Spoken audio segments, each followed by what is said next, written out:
اعوذ باللہ من الشیطان الرجیم بسم اللہ الرحمن الرحیم اللہم صل علی محمد و آل محمد وعجل فرجہم اجمعین۔ السلام علیکم ورحمۃ اللہ وبرکاتہ۔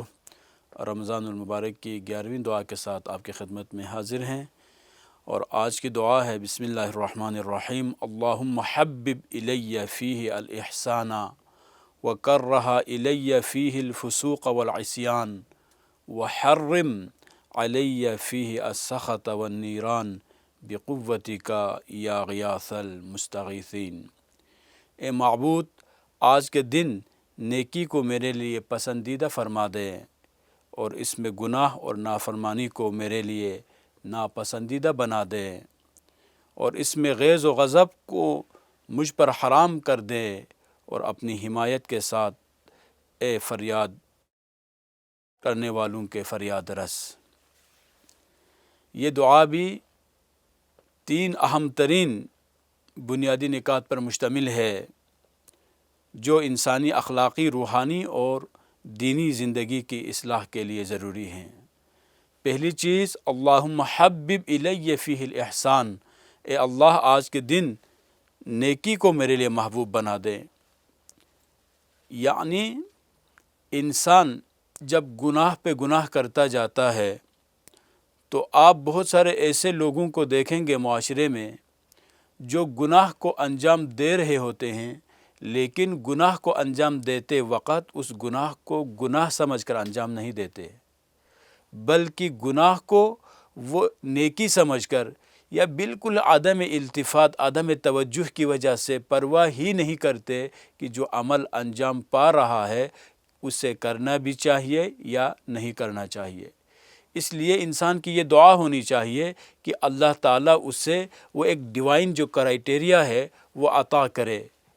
یہ جو ڈیوائن کرائٹیریا ہے، الہی جو معیار ہے، وہ معیار یہ ہے کہ اس انسان کی نگاہ میں نیکی نیکی رہے اور برائی برائی رہے۔ اور یہ متعدد روایات میں بھی اس بات کی طرف اشارہ کیا گیا ہے کہ ایک ایسا زمانہ آئے گا کہ لوگ اچھائی کو برائی اور برائی کو اچھائی کے طور پر دیکھنا شروع کریں گے، بلکہ برائی انجام دینے والے لوگوں کو اچھا سمجھنا شروع کریں گے، اور جو اچھے کام انجام دیتے ہیں ان کو برا سمجھنا شروع کریں گے۔ تو اس دعائے مبارک میں یہ ارشاد ہو رہا ہے، خدایا ہمیں، خدایا مجھے آج کے دن اس مہینے میں یہ توفیق عطا کریں کہ میں اچھائی سے محبت کروں اور برائی سے نفرت کروں۔ ابھی تو ہم نے دعا مانگی کہ خدایا مجھے اچھائی کو میرے لیے، خدایا اچھائی کو میرے لیے پسندیدہ قرار دے۔ تو یہ اچھائی کیا چیز ہے؟ وہ کون کون سے عمل ہے کہ جن کو ہم اچھا کہہ سکتے ہیں؟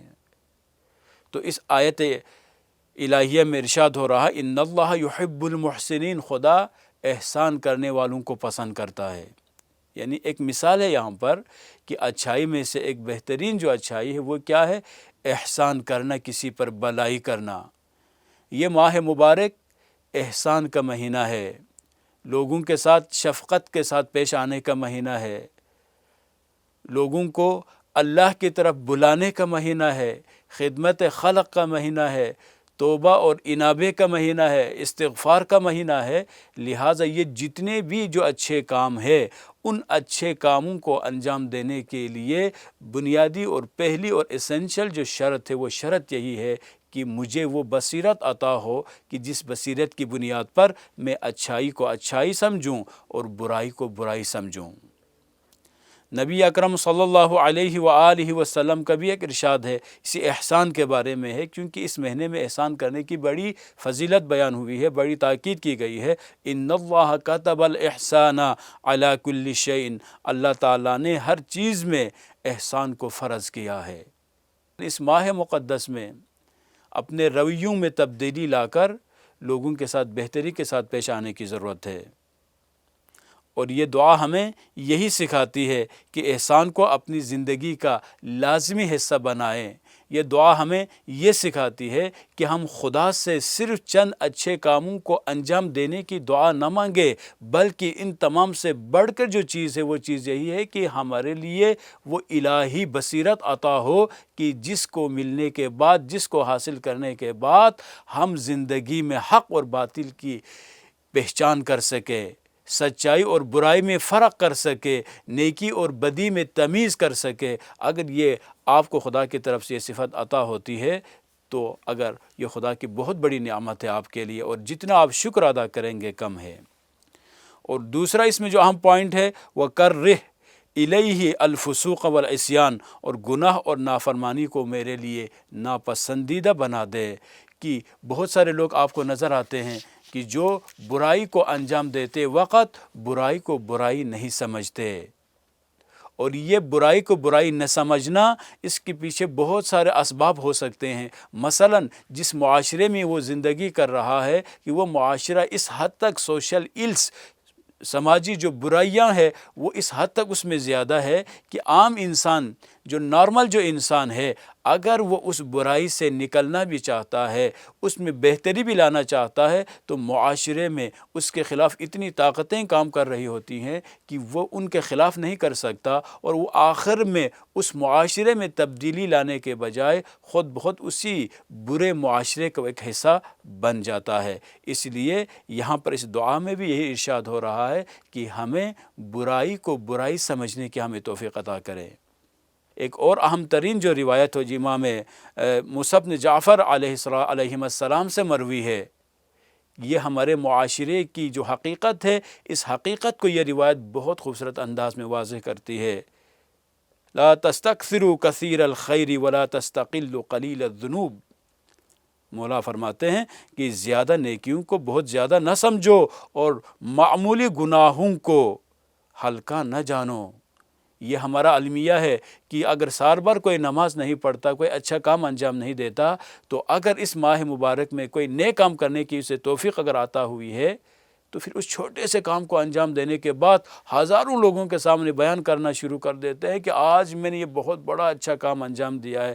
کسی غریب کی اگر وہ مدد کر رہا ہے، 1000 روپے کی اگر وہ مدد کر رہا ہے، 5 کلو اگر آٹا دے رہا ہے، تو اس 5 کلو آٹا 1000 روپے کی خاطر سوشل میڈیا پر اتنی ایڈورٹائزنگ کرنا شروع کر دیتا ہے کہ جس کی مدد کی گئی ہے آخر اس انسان کی عزت ہی خاک میں مل جاتی ہے۔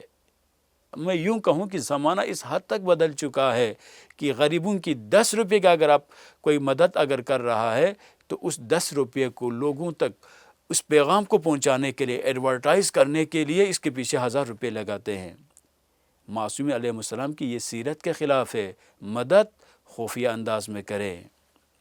اور تیسرا جو اہم پوائنٹ ہے، اللہ کے غضب اور جہنم سے حفاظت ہے۔ وَحَرِّمْ عَلَيَّ فِيهِ السَّخَطَ وَالنِّيرَانَ، اور مجھ پر اپنے غضب اور جہنم کو حرام کر دے۔ یہ جو جہنم کی جو سزا ہے کہ یہ سزا سخت ترین سزا ہے، وہاں پر کسی کی سفارش نہیں چلے گی۔ مجرم کو اس کا جرم کے حساب سے، مجرم نے جو جرم انجام دیا ہے، جو جرم اس نے کیا ہے، اس جرم کے حساب سے سزا ملے گی۔ اور اس دعا کا جو آخری حصہ ہے وہ ہے اللہ کی مدد پر بھروسہ۔ بقوتک یا غیاث المستغیثین، اپنی مدد کے ساتھ اے فریاد کرنے والوں کے فریاد رس۔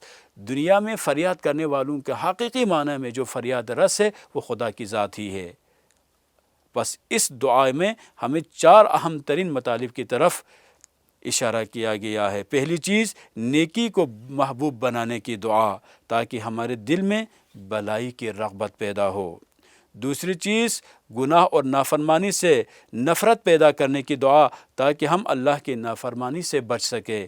اور تیسری جو چیز ہے، اللہ کے غضب اور جہنم سے پناہ مانگنے کی دعا تاکہ ہم آخرت میں کامیاب ہوں۔ اور جو لاسٹ ون ہے وہ اللہ کی مدد طلب کرنا، کیونکہ وہی فریاد کرنے والوں کا فریاد رس ہے۔ والسلام علیکم ورحمۃ اللہ وبرکاتہ۔